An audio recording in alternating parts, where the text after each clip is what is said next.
അസ്സലാമു അലൈക്കും വറഹ്മത്തുള്ളാഹി തആല വബറകാതുഹു.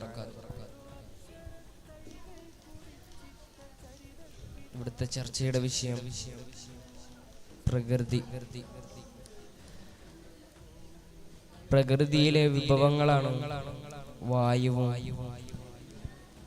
ജലവും അങ്ങനെയുള്ള മറ്റു പലതും.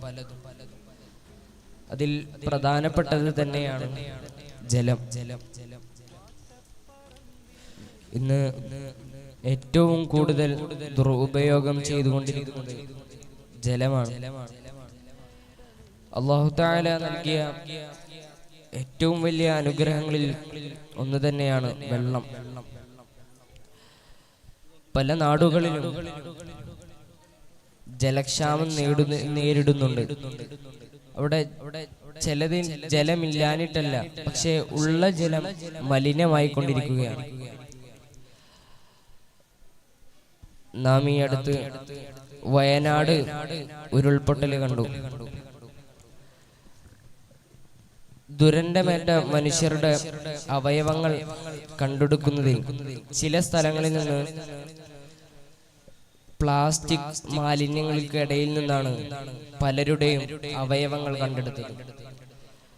അങ്ങനെ പ്ലാസ്റ്റിക് മാലിന്യങ്ങൾ കൊണ്ട് ഒരുപാട് സ്ഥലങ്ങളിലെ പുഴയും കുളവും അങ്ങനെ തുടങ്ങിയ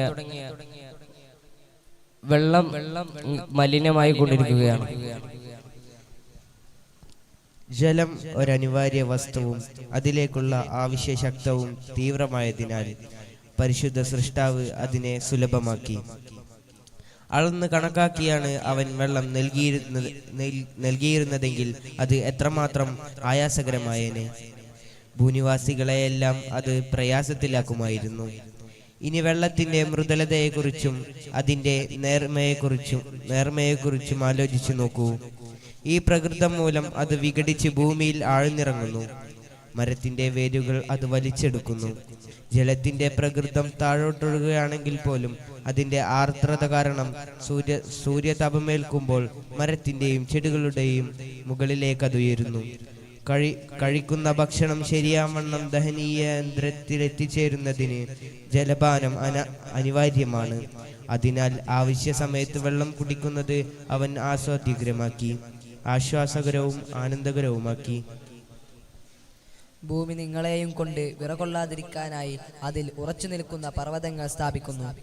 ആകാശത്തു നിന്ന് നാം ഒരു നിശ്ചിത അളവിൽ ജലം ഇറക്കി, എന്നിട്ട് നാം അത് ഭൂമിയിൽ തങ്ങി നിർത്തി. പലതരം പ്രയോജനങ്ങൾക്ക് വേണ്ടിയാണ് അള്ളാഹു പർവ്വതങ്ങൾ സൃഷ്ടിച്ചു വെച്ചിരിക്കുന്നത്. അള്ളാഹുവിനെ മാത്രമേ അവയെല്ലാം അറിയൂ. അതിലൊന്നാണ് ജലസംഭരണം. ഭൂമി ചൈതന്യവത്താക്കുന്നതും ജീവജാലങ്ങൾ നിലനിൽക്കുന്നതും ജലത്തെ ആശ്രയിച്ചാണല്ലോ. പർവ്വതങ്ങൾ ഇല്ലാതായിരുന്നുവെങ്കിൽ അന്തരീക്ഷ മർദ്ദവും സൂര്യതാപവും ഭൂമിയുടെ ജലലഭ്യത ദുർബലമാകുമായിരുന്നു. ഭൂമിയുടെ ഉപരിതലം കുഴിച്ചും വളരെയേറെ ക്ലേശങ്ങൾ സഹിച്ചും മാത്രമേ ജലം ലഭിക്കുമായിരുന്നുള്ളൂ. അതിനാൽ അള്ളാഹു പർവ്വതങ്ങളെ സൃഷ്ടിച്ചു. പർവ്വതങ്ങളിൽ നിന്നും ക്രമാനുഗതമായി ജലം ഒലിച്ചിറങ്ങുന്നു. അരുവിയും നദിയും മഹാസമുദ്രവും അതിൽ രൂപപ്പെടുന്നു. എന്നാൽ ഭൂമി മാർദ്ദവമുള്ളതും ഉറപ്പ് കുറഞ്ഞതുമായതിനാൽ ആവശ്യമുള്ളിടങ്ങളിലെല്ലാം കിണർ കുഴിക്കാനാകുന്നു. കടുപ്പമുള്ളതാണെങ്കിൽ അതേറെ ശ്രമകരവും ആയാസകരവുമായിരുന്നു. സഞ്ചാരയോഗ്യമായി എന്നതാണ് ഭൂമി മൃദുലമായത് കൊണ്ടുള്ള മറ്റൊരു പ്രയോജനം.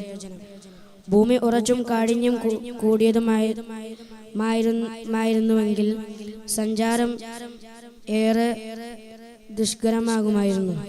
വഴി കണ്ടെത്താനാവുകയില്ല. ഇക്കാര്യങ്ങളെല്ലാം ഉണർത്തിക്കൊണ്ടാണ് അതുന്നതനായ സൃഷ്ടാവ് ഇങ്ങനെ പറയുന്നത്: നിങ്ങൾക്ക് ഭൂമിയെ വിധേയമാക്കി തന്നവനാണ് അവൻ. അതിൻ്റെ സ്പർശങ്ങളിലൂടെ നിങ്ങൾ നടന്നുകൊള്ളുക. ജലത്തിന്റെ കെമിക്കൽ ഫോർമുല H2O. ശാസ്ത്രജ്ഞർ പറയുന്നു വെള്ളമില്ലാതെ ഒരാഴ്ചയിലധികം ഒരു മനുഷ്യന് ജീവിക്കാൻ സാധിക്കുകയില്ല. ഭൂമിയുടെ 70% വെള്ളമാണ്.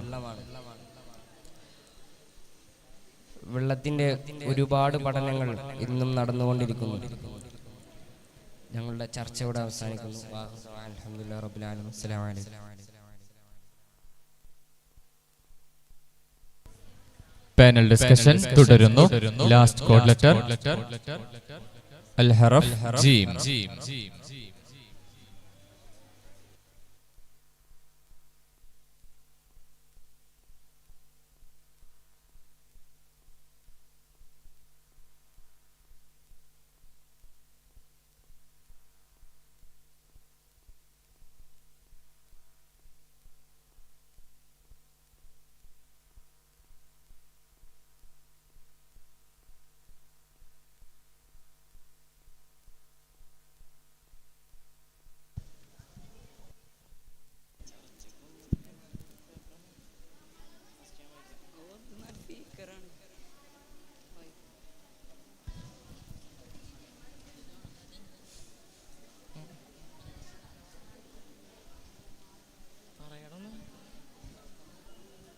അസ്സലാമു അലൈക്കും വറഹ്മത്തുള്ളാഹി വബറകാതുഹു.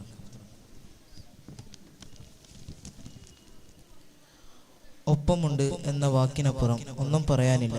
വയനാട്ടിലെ മനുഷ്യരോട് ദുരന്തത്തിന്റെ ആഴം അത്ര വലുതാണ്. കൂടുതൽ എന്തെഴുതിയാലും വേദനിക്കും. ഇല്ലാത്തത് ഒരു ഭൂഭാഗം മാത്രമല്ല, ജീവിതമാണ്. കരുപിടിപ്പിക്കാൻ അത്ര കഷ്ടപ്പെട്ട ജീവിതം.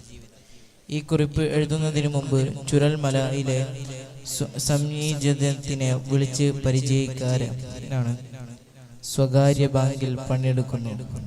അച്ഛനും അമ്മയും ഭാര്യയും കുഞ്ഞുമുള്ള കൊച്ചു കുടുംബമാണ് ദുരന്തത്തിന്റെ രാത്രി ചുരൽമലയിൽ വീട്ടിൽ ഉറങ്ങാൻ കിടന്നത്. അർദ്ധരാത്രി വീട്ടുമുറ്റത്തുകൂടെ അത്ര വലുതല്ലാത്ത വെള്ളപ്പാച്ചിലിന്റെ ഹൂങ്കാരം കേട്ട് ഉണർന്നു വെള്ളം ഒഴുകുന്നു.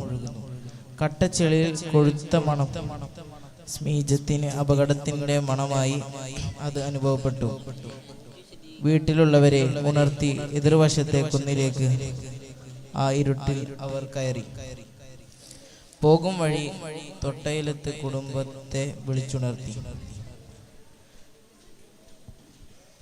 വയനാട്ടിൽ നടന്ന ദുരന്തത്തെ പറ്റിയാണ് ഇതിൽ കൊടുത്തിരിക്കുന്നത്. പ്രകൃതിയെ പരിപാലിക്കേണ്ടതുപോലെ പരിപാലിച്ചില്ലെങ്കിൽ അവർ നമുക്ക് എതിരാകും. ഭൂമിയിലെ ആണികളാണ് പർവ്വതം. ആ പർവ്വതങ്ങളെ ഇടിച്ചുകൊണ്ട് നമ്മൾ കോറി ഉണ്ടാക്കി കഴിഞ്ഞാൽ, അല്ലെങ്കിൽ കുഴിച്ചുകൊണ്ട് സ്വർണവും മറ്റുമെല്ലാം എടുത്തു കഴിഞ്ഞാൽ ആ പർവ്വതങ്ങൾ ഇടിഞ്ഞും പൊളിഞ്ഞും തകരാറാവുകയും ചെയ്യും. ഒരു വസ്തുവിനെ നോക്കുകയാണെങ്കിൽ ഒരു ഗ്ലാസ് ഇരിക്കട്ടെ, ആ ഗ്ലാസിന്റെ അടിഭാഗത്ത് പൊട്ടിക്കഴിഞ്ഞാൽ ആ ഗ്ലാസ് മൊത്തമായി പൊട്ടും. അതിന്റെ സെന്റർ പോയിന്റ് എന്ന് പറയുന്നത് അടിഭാഗമാണ്. അതുപോലെ തന്നെയാണ് ഭൂമിയിലെ പർവ്വതങ്ങൾ എന്ന് പറയുന്നത്. ഭൂമിയുടെ ആണികളായ പർവ്വതത്തിന് അതിന്റെ സെന്റർ ഭാഗത്ത് എന്തെങ്കിലും പ്രശ്നമോ അല്ലെങ്കിൽ ഒരു കുഴിച്ച് ദ്വാരമോ ആക്കുകയാണെങ്കിൽ ആ പർവ്വതം ഇടിയും. സ്വാഭാവികം. അസ്സലാമു അലൈക്കും. ഇതുവരെയും മാധ്യമങ്ങൾ ദുരന്തത്തിലെ വ്യാപനത്തിലും രാസപ്രവർത്തനത്തിന്റെ രീതിയിലും മറ്റുമാണ് ഫോക്കസ് ചെയ്യുന്ന വളരെ നല്ല കാര്യമാണ്.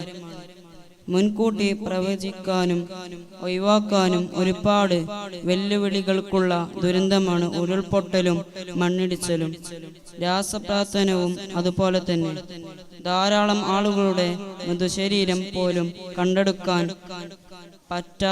പറ്റാതെ വരുന്നുണ്ട്. കൃത്യമായി കണക്കില്ലാത്ത തൊഴിലാളികളുടെ കൂടിയുള്ള പ്രദേശമായതുകൊണ്ട്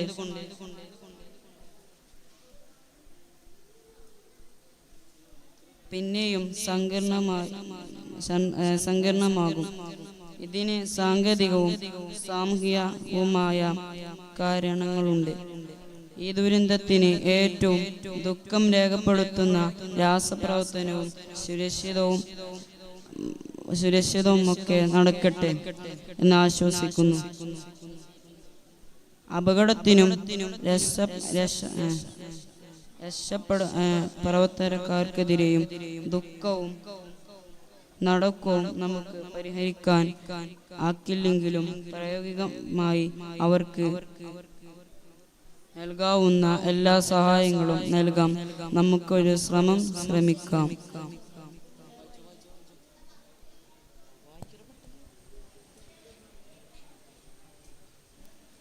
എത്തിക്കഴിഞ്ഞപ്പോൾ ആകെ മാറി.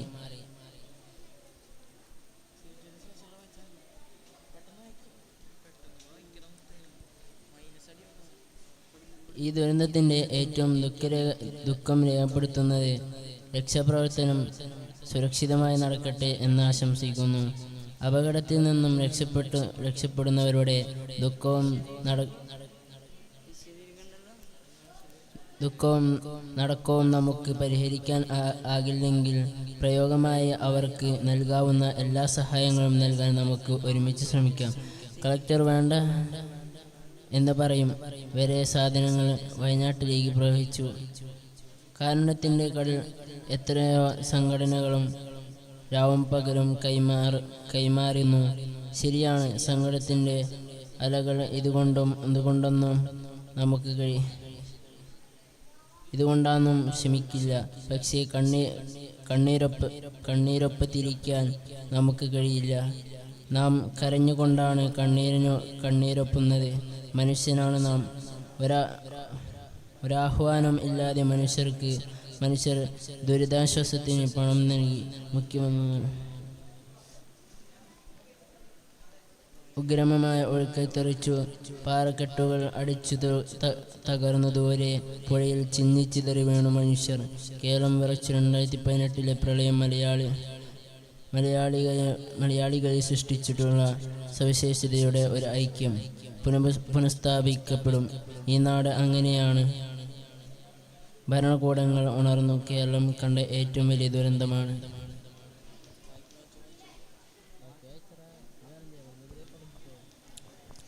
ദുരന്തങ്ങൾ മനുഷ്യരെ വെളിപ്പെടുത്തുന്നതിനൊപ്പം മനുഷ്യരാവിൽ കഴിയാത്തവരെയും വെളിപ്പെടുത്തും.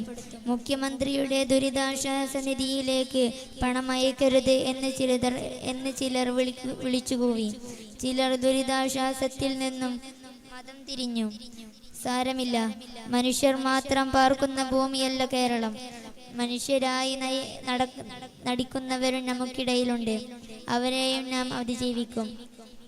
നയാ പൈസക്ക് പോലും ഓടിയിട്ടുള്ള ആർക്കും പരിശോധിക്കാനാവും വിധം സുതാര്യവുമാണ് അതിലേക്കുള്ള വരവ് ചിലവുകളെന്ന് അറിയാത്തവരല്ല അങ്ങനെ പറയുന്നത് എന്ന് കരുതാം. ജലത്തെ അള്ളാഹു ഭൂമിയിൽ സജീവമാക്കി. പക്ഷേ വെള്ളിയെയും സ്വർണത്തെയും രത്നങ്ങളെയും ഒന്നും സജീവമാക്കിയില്ല. കാരണം അതിനെ സജീവമാക്കിയാൽ മനുഷ്യർ ഭൂമിയെ നാശനഷ്ടമാക്കും. വെള്ളത്തെ സജീവമാക്കിയതുപോലെ അതിനെ സജീവമാക്കിയാൽ ഭൂമിക്ക് ഒരുപാട് പ്രശ്നങ്ങളുണ്ടാകും. അതുകൊണ്ടാണ് അല്ലാഹു തആല അതിനെയൊന്നും സജീവമാക്കാതിരുന്നത്.